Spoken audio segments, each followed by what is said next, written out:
अस्सलामुअलैकुम। गुज़श्ता हिस्से में हमने रेड ब्लड सेल्स के बारे में पढ़ा था। आज की इस वीडियो में हम खून की कमी की बीमारी यानी एनीमिया को तफसील से डिस्कस करेंगे। जानना चाहिए कि रेड ब्लड सेल्स के साइटोप्लाज्म का 95% हिस्सा हीमोग्लोबिन से भरा होता है, जो ऑक्सीजन और थोड़ी सी मिकदार में कार्बन डाइऑक्साइड को ट्रांसपोर्ट करती है।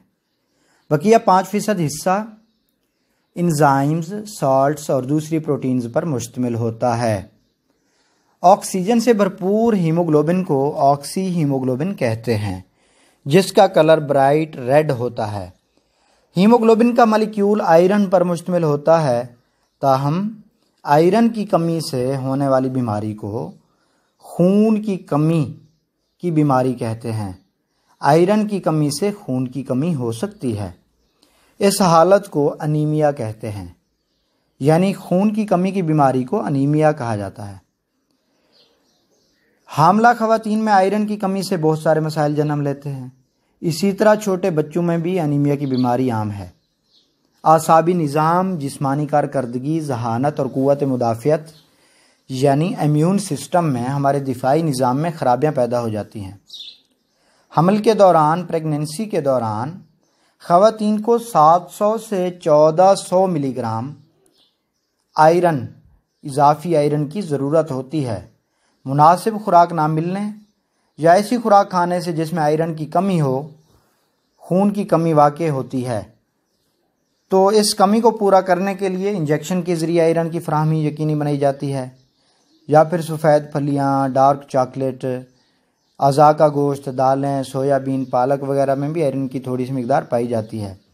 मैदे में होने वाले ज़ख्मों यानी अल्सर और आंतों के कैंसर में भी खून रिसने से खून की कमी यानी एनीमिया का ख़तरा बढ़ जाता है। किसी भी तवील मुद्दती बीमारी में या दायमी इन्फेक्शन में भी एनीमिया का ख़तरा ज़्यादा हो जाता है।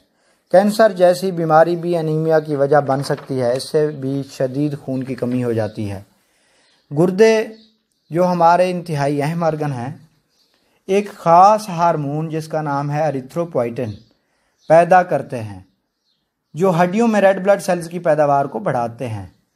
गुर्दों के मसाइल से एरिथ्रोपोइटिन की पैदावार और फिर उसके नतीजे में रेड ब्लड सेल्स की पैदावार में कमी आती है। लिहाजा गुर्दों के मसाइल से भी एनीमिया का ख़तरा हो सकता है। सिकल सेल एनीमिया में हीमोग्लोबिन की शक्ल पहली रात की चांद यानी हलाल या सिकल यानी द्रांति की तरह हो जाती है, जिससे हीमोग्लोबिन के अफ़ाल और कारकर्दगी में कमी आ जाती है। ये बीमारी विरासती भी हो सकती है, या फिर विरासती मादे में मौजूद म्यूटेशन, विरासती मादे में म्यूटेशन यानी तब्दीली से होती है। अगर रेड ब्लड सेल्स मामूल से छोटे हों तो इसे माइक्रोसाइटिक एनीमिया कहा जाता है। MI वाला माइक्रो मतलब छोटा। अगर रेड ब्लड सेल्स तादाद में कम हों तो इसे नॉर्मासाइटिक एनीमिया कहते हैं।